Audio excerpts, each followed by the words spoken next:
Assalamualaikum warahmatullahi wabarakatuh. Halo teman-teman, di sini saya akan mengajarkan salah satu buku hadis, yaitu Ulumul Hadis, yang berisi beberapa bab. Nah, saya sekarang akan menjelaskan per bab yang ada di buku Ulumul Hadis yang saya pilih ini. Yang pertama yaitu bab 1, terminologi hadis, sunnah, khobar, dan athar. Nah, pengertian hadis di sini yaitu secara bahasa, hadis berarti baru atau berita. Secara istilah ada dua definisi. Yang pertama yaitu definisi sempitnya, segala yang disandarkan kepada Nabi Muhammad SAW, baik perkataan, perbuatan, ketetapan maupun sifat. Nah, secara definisi luas yaitu mencakup juga perkataan, perbuatan, ketetapan yang disandarkan kepada sahabat dan tabi'in.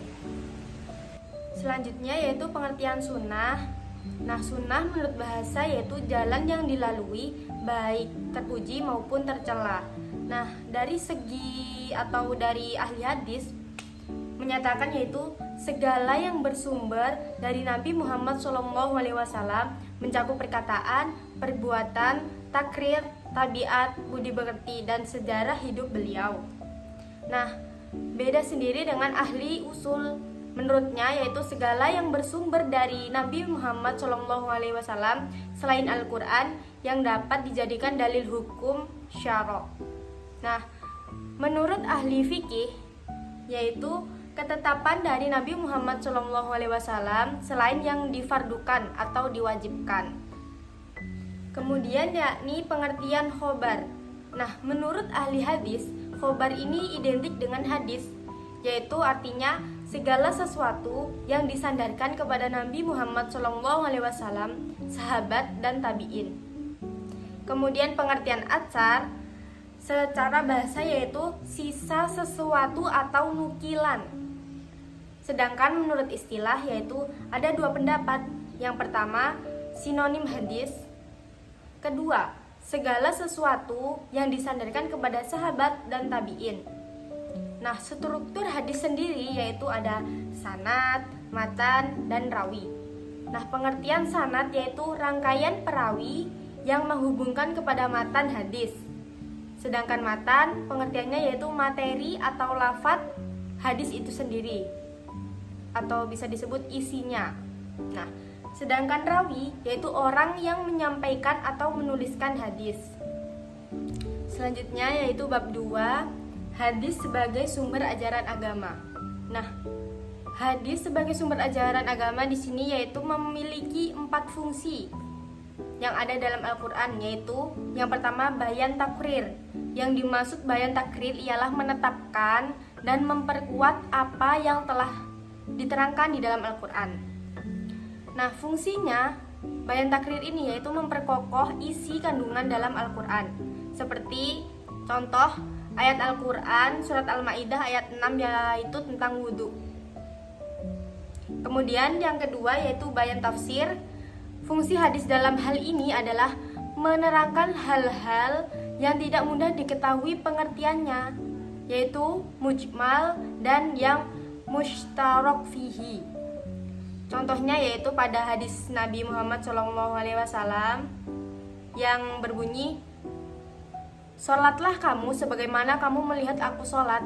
Hadis riwayat Ahmad dan Al-Bukhari dari Malik bin Huwairits. Hadis ini menerangkan kemujmalan Al-Quran tentang sholat sebagaimana yang terdapat dalam surat Al-Baqarah ayat 43 yang berbunyi, "Wa aqimus sholata wa atuz zakah." Dan dirikanlah sholat, tunaikanlah zakat. Kemudian yang ketiga yaitu bayan tashri. Fungsi hadis dalam ini mewujudkan suatu hukum yang tidak tersebut di dalam Al-Quran. Contohnya yaitu menikahi wanita yang sepersusuan. Dan hadis tentang larangan berpoligami bagi seorang terhadap seorang wanita dengan bibinya. Kemudian yang keempat, bayan naski. Fungsinya yaitu menghapus nasakh hukum yang diterangkan dalam Al-Quran. Misalnya kewajiban wasiat yang diterangkan dalam surat Al-Baqarah ayat 180. Kemudian bab 3 yaitu tentang sejarah prakodifikasi hadis. Nah, di sini ada 3 sejarah hadis pada saat itu, yaitu hadis pada masa Rasulullah SAW. Pada saat itu Nabi Muhammad SAW menjadi sumber utama hadis. Nah, para sahabat sangat antusias dalam menerima, mencatat, dan menyampaikan hadis. Kemudian pada yang kedua yaitu hadis pada masa sahabat. Pada saat itu para sahabat fokus pada pemeliharaan dan penyebaran Al-Quran sehingga periwayatan hadis dibatasi. Yang ketiga yaitu masa tabi'in. Nah, di masa tabi'in ini periwayatan hadis mulai berkembang pesat seiring dengan wafatnya banyak sahabat dan tersebarnya Islam ke berbagai daerah. Selanjutnya bab 4 yaitu kodifikasi hadis, sejarah dan perkembangannya. Kodifikasi hadis secara resmi dimulai pada masa Khalifah Umar bin Abdul Aziz atas dasar kekhawatiran akan hilangnya hadis dengan wafatnya para penghafal hadis. Periode penyaringan atau masa seleksi al-hadis pada abad ke-3 Hijriah. Pada periode ini, para ulama hadis melakukan seleksi ketat terhadap hadis untuk memisahkan hadis sahih dari hadis dhaif dan maudhu. Nah, kemudian periode menghafal dan mengisnadkan hadis yaitu pada abad ke-4 Hijriah. Nah, periode ini ditandai dengan upaya menghafal dan menyebarkan hadis dengan sanad yang lengkap dan jelas. Kemudian periode pengembangan dan penyempurnaan sistem penyusunan kitab-kitab hadis. Pada masa ini, kitab-kitab hadis dimulai disusun secara lebih sistematis dan tematik. Bab 5 yaitu tentang pengertian, sejarah perkembangan dan cabang-cabangnya ulumul hadis. Nah, pengertian ilmu hadis yaitu ilmu yang mempelajari tentang segala sesuatu yang disandarkan kepada Nabi Muhammad SAW, baik perkataan, perbuatan, takrir maupun sifatnya. Nah, cabang-cabang ilmu hadis ini yaitu ada 2, ilmu hadis riwayah dan ilmu hadis diroyah. Nah, ilmu hadis riwayah ini yaitu ilmu tentang periwayatan hadis, sedangkan ilmu hadis diroyah yaitu ilmu tentang kaidah-kaidah untuk mengetahui keadaan sanad dan matan hadisnya. Nah, kalau sejarah perkembangan ilmu hadis yaitu ilmu hadis berkembang secara bertahap sejak masa Nabi Muhammad SAW hingga masa kodifikasi dan penyempurnaan. Kemudian yaitu bab 6 dan 7 yaitu pembagian hadis berdasarkan kuantitas sanad dan pembagian hadis dari segi kualitas. Nah, pembagian hadis berdasarkan kuantitas sanad yaitu ada 2, hadis mutawatir dan hadis ahad. Nah, hadis mutawatir ini yaitu hadis yang diriwayatkan oleh banyak perawi dari berbagai generasi sehingga mustahil untuk mereka berdusta. Sedangkan hadis ahad yaitu hadis yang diriwayatkan oleh sejumlah perawi yang tidak mencapai derajat mutawatir. Kemudian yaitu pembagian hadis dari segi kualitasnya, yaitu ada 3, hadis sahih, hadis hasan, dan hadis dhaif. Nah, hadis sahih definisinya yaitu hadis yang diriwayatkan oleh perawi yang adil, dhabit, sanadnya bersambung, tidak ada ilat dan tidak syad. Nah, kemudian hadis hasan yaitu hadis yang memenuhi syarat hadis sahih tetapi perawinya kurang dhabit. Sedangkan hadis dhaif yang terakhir yaitu hadis yang tidak memenuhi syarat hadis sahih dan hadis hasan. Selanjutnya yaitu bab 8 hadis dhaif dan macam-macamnya.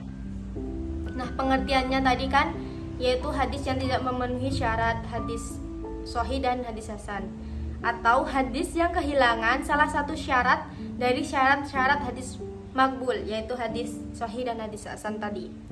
Jenis-jenis hadis dhaif ini yaitu mursal, munqati, mu'dal, mudallos, mudha'af, mudhartib, maklub, syadz, munkar, matruk dan maudhu. Nah, sebab-sebab doifnya yaitu cacat pada perawi seperti dusta atau fasik, atau cacat pada sanad seperti terputus sanadnya. Nah, hukum mengamalkan hadis doif ini yaitu ada perbedaan pendapat ulama. Namun pendapat yang kuat adalah tidak boleh mengamalkan hadis doif dalam masalah hukum. Bab 9 yaitu syarat-syarat seorang perawi dan proses transformasi hadis. Nah, kelayakan seorang perawi yaitu perawi harus memenuhi syarat kelayakan dalam tahammul atau menerima hadis dan ada dalam menyampaikan hadis. Nah, metode tahammul dan ada hadis, ada beberapa metode seperti as-sama, al-ard, al-ijazah, al-munawalah, al-mukatabah, dan al-wasiyah. Kemudian bab 10 yaitu ilmu al-jarh wa al-ta'dil, yaitu definisinya yaitu ilmu untuk menilai cacat atau keadilan perawi hadis. Nah, metode ulama dalam menjelaskan hal ihwal para perawi yaitu ulama menggunakan berbagai istilah untuk menilai perawi, baik positif maupun negatif.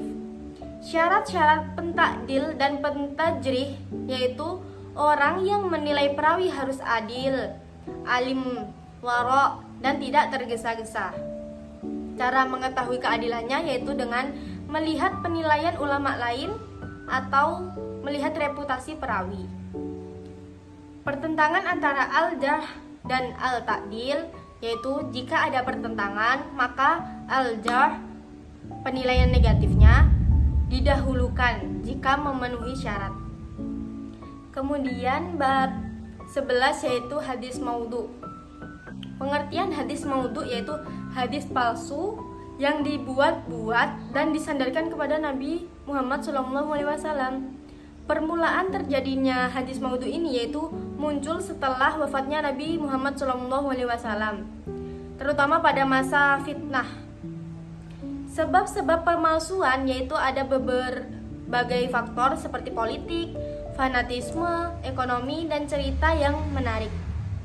Kemudian, upaya-upaya ulama melawan hadis palsu ini yaitu dengan melakukan berbagai upaya seperti meneliti sanad dan matan serta membuat kaidah-kaidah untuk mendeteksi hadis palsu tersebut. Kemudian bab terakhir yaitu tentang tahrij al-hadis. Nah, pengertian tahrij al-hadis ini yaitu ilmu tentang cara mencari dan menemukan hadis dalam kitab-kitab hadis. Nah, sebab-sebab perlunya kegiatan ini yaitu untuk mengetahui sumber asli hadis, sanadnya, dan kualitasnya. Kemudian, metode tahrij al-hadis yaitu ada beberapa metode seperti mencari berdasarkan perawi pertama, kata pertama matan, tema hadis, atau kitab tertentu. Sekian dari penjelasan ulumul hadis ini. Sekian dari saya. Wassalamualaikum warahmatullahi wabarakatuh.